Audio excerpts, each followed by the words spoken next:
Your body talks to you every day, all day. It's telling you what it likes, what it doesn't like, if something's wrong, if everything's perfect. You wake up in the morning, you've got great energy, you had a good night's sleep, nothing hurts, you're feeling great, you have regular bowel movements. These are all signs, and your body's always talking to you, telling you how you're doing and what's going on. One of the most important ways that your body talks to you as a woman is through your menstrual cycle. Yes, and if we don't pay attention, if we don't listen, we won't know what it's saying and we won't know what to do about it. How your menstrual cycle is, the length of it, the quality, the discomfort. Do you have PMS? Do you not? Is the pain severe or not? Are there clots or not? These are all ways that your body is talking to you. And we need to understand what it all means. The timing of your period, the amount, the frequency.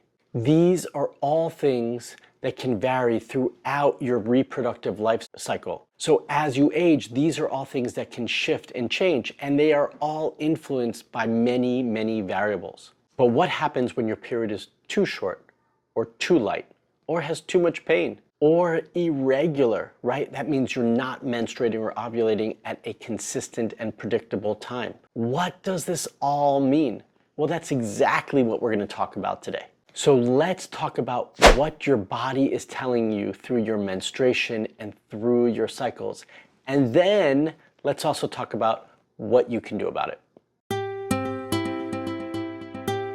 My name is Dr. Marc Sklar, also known as the Fertility Expert, and welcome to Fertility TV, your YouTube channel dedicated to helping you get pregnant. I've been working with couples from all over the world for the last 18 years through my online Hope Coaching program and right here in San Diego at both of my clinics. And before we dive deeper into this topic about irregular cycles or lighter menstrual bleeds, I want to let you know that my Hope Fertility Coaching program is open for enrollment. So if you want to see if you qualify to work with me and my team to create a personalized plan to help you get pregnant, then all you have to do is use the link in the description below to apply. So the inspiration for this video was actually all of you. All of you submitted questions, or topics I should say, for the topics or the information that you want me to cover. And this specific topic about light menstrual periods was one of the big ones that kept getting repeated over and over, which is why I'm talking about it today. Now, before we get into the description of what a light period is, we kind of also need to talk about what a normal healthy period should look like, right? So a normal period, a healthy menstrual cycle should be 28 days. You may have heard me say this in other videos, but we'll reiterate it today for all of you who haven't heard it before. So your cycle should be 28 days. And anytime someone ever asks you, how long is your menstrual cycle? Or how long is your cycle? What that means is we're counting from the first day of bleed to the next first day of bleed, right? So the first day one of your bleed can't also be the last day of your last cycle. It's either one or the other. The other question that gets asked often is, well, what happens if I start like midday or in the afternoon or evening? How do I count that? So my rule of thumb, just to keep it easy for everybody, is as long as you start sometime before 2 or 3 in the afternoon, then that counts as day one.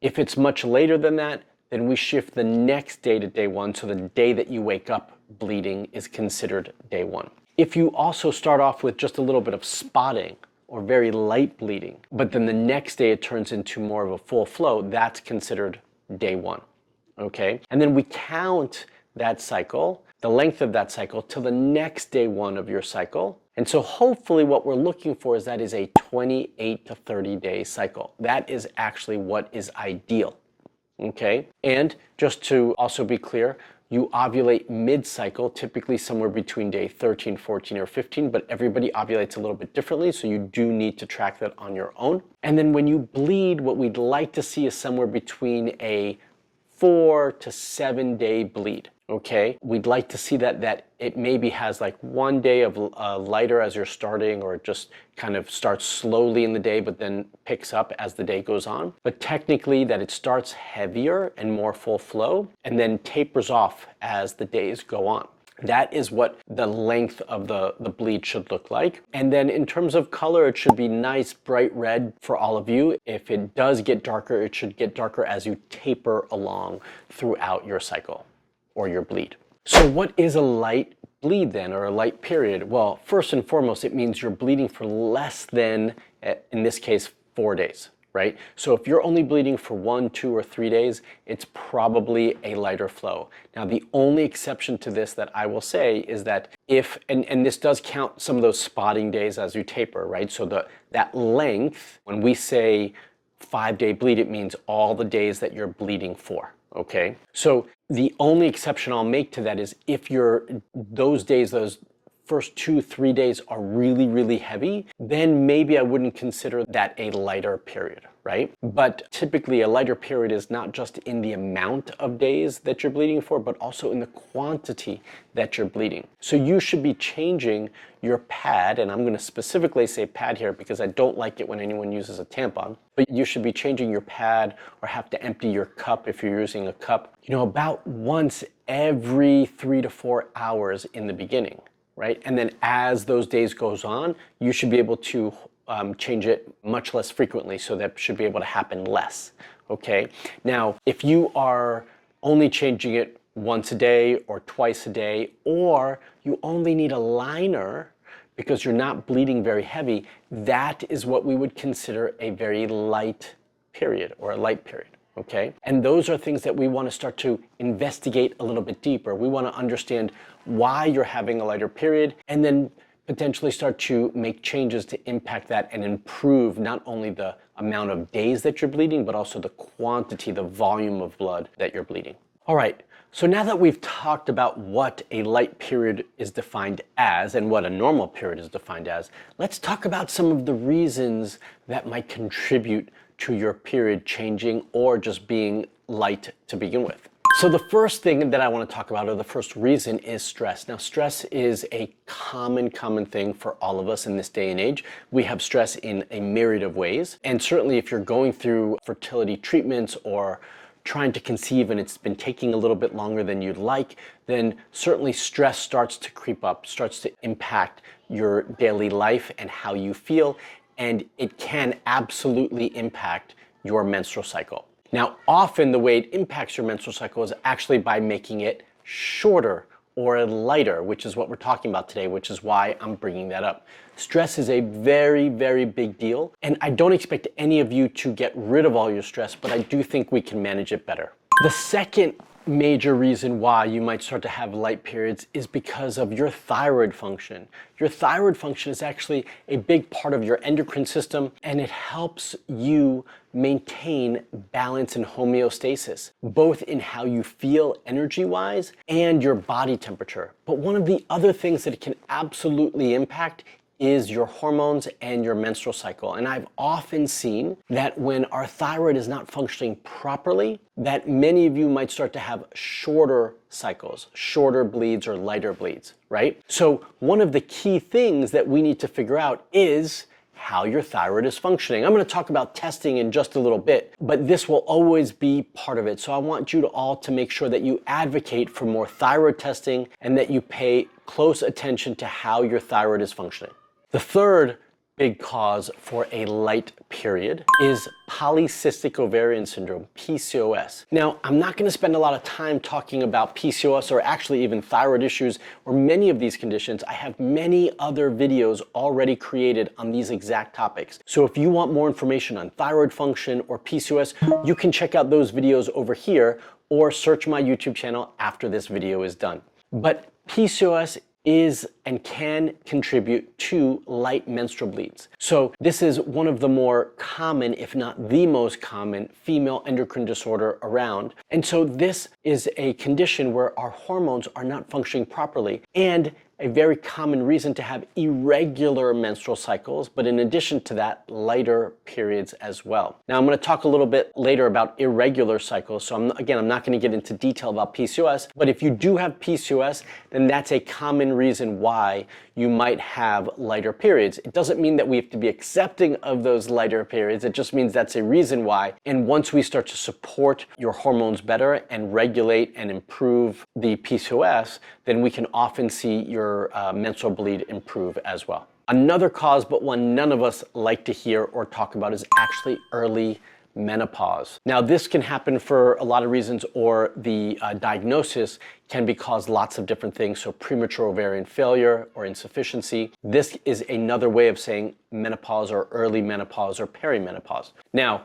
I don't want any of you to jump to conclusions. I'm not suggesting that any of you have that. I just want you to know that this is a potential cause for light periods, because as you get towards menopause, your cycles change, the regularity of your cycles change, and the quality of your bleed changes. So if you're older and your cycles have started and your bleeds have started to change and become lighter, then this could be a contributing factor. Certainly one that needs to be addressed, supported, so that we can improve and enhance your fertility as long as you want to continue to try.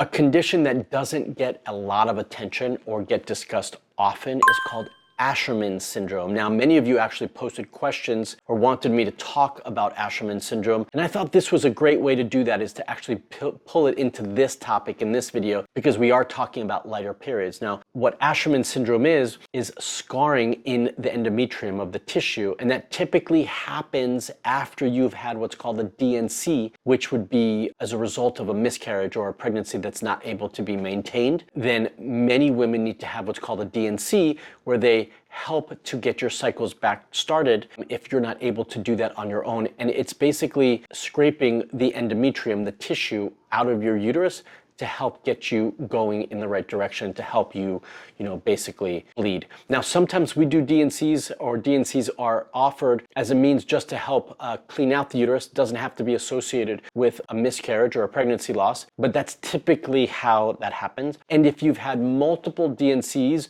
you are more likely to end up with more scar tissue and potentially Asherman syndrome. Now, again, I'm not saying all of these things or these causes can't be treated. I'm just talking about the potential reasons why you might have a light period, and then we can most of the time address these things. Now, Asherman syndrome can be a little bit more challenging to address, but I do find if it's caught early enough and with the right approach, that it can be supported as well. Stick with me, I've got a couple more points to talk about. So the first one, and I'll try to be brief here, is birth control pills. That's right.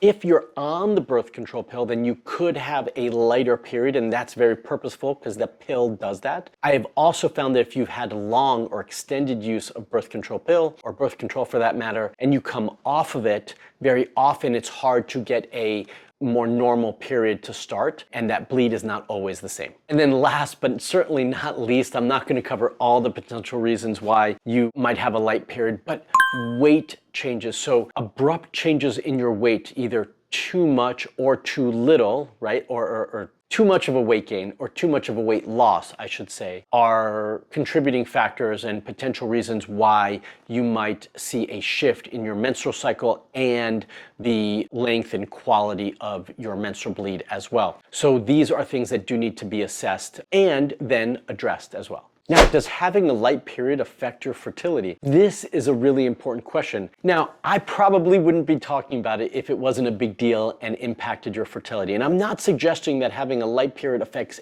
everybody's fertility or can be an issue for everyone trying to conceive, but it can be for some. So if you've already been having an issue and you have a light period, or you have a light period and then you start to see or notice that your cycles or that it's taking you longer to get pregnant than you would have hoped, then this might be a contributing factor. Now, why is that the case? Well, we want your endometrium, your uterine lining, your tissue in your uterus, to be nice and thick. And if you're not pregnant, that lining should be shed out and cleaned out. And then the next cycle, you should be able to start fresh and new, building a new lining to have a nice fertile soil for an embryo to implant. Well, if your lining is too thin, then that could be a problem, and one of the signs of a thin lining would be a lighter period. Also, we talked about scar tissue when we were talking about Asherman syndrome. Well, if you've got scar tissue, it can prevent your lining from getting thick enough. It can also prevent implantation. So these are all reasons why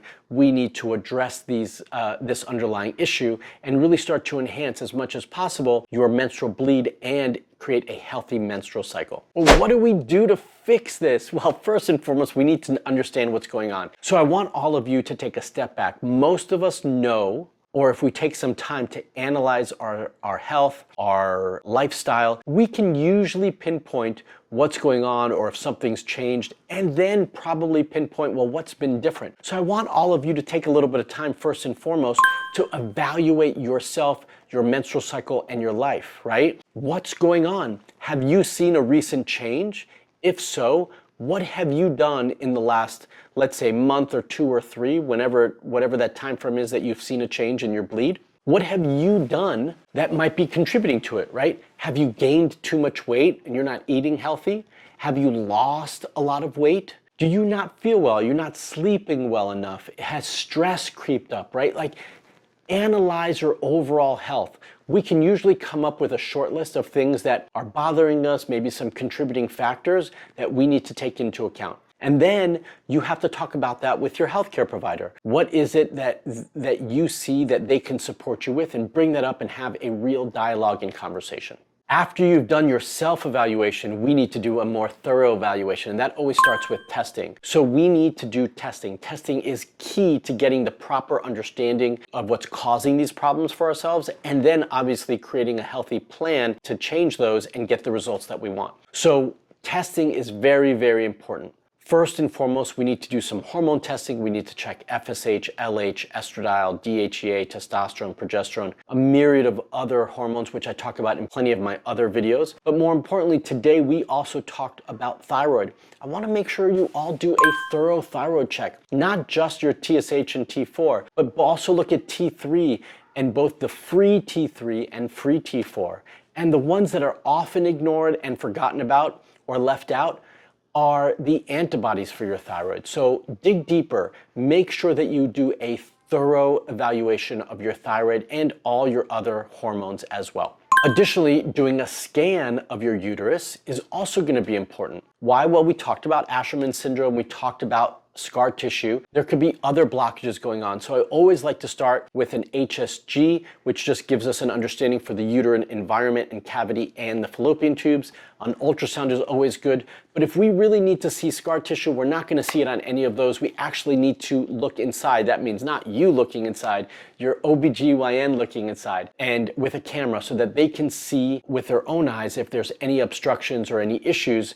And again, this is something you should absolutely bring up if you've had multiple D&Cs. And last but not least, well, what do you do with this information? Well, we create a personalized plan for you. Again, with this information, you'll have the proper knowledge and understanding of what's contributing to the problems, and then be able to make changes to hopefully improve those. Now, you might need some support and guidance to help you make that plan and create a proper plan to achieve the results that you want. Again, if you're looking for additional support and you want me or my team to look at that and support you and help you create a personalized plan for your needs, you can always apply for a discovery call by using the link in the description below.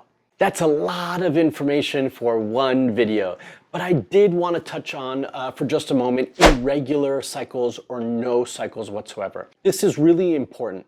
If you are not having regular cycles, which means they are coming at the same time or interval every month, roughly, within a couple of days, or you're not having any period at all, then this is something that needs further investigation. And this has to start with testing. I know many of you are tracking your cycles right now, but if you're not having a regular cycle, it's going to be very difficult to track your cycle with whatever method you're using. So if that means that you're not ovulating regularly and you're not bleeding or having your menstrual cycle regularly, and this is going to make getting pregnant difficult. So if this is happening for you, I want to make sure that you hear me and that you reach out to a healthcare provider to help support you to get answers and help you create a personalized plan to help you get the results that you need. If you want, that could be your OBGYN or somebody else. But the most important thing is that you reach out for help. If you're not bleeding regularly, okay, or not bleeding at all, something is wrong and we need to make changes.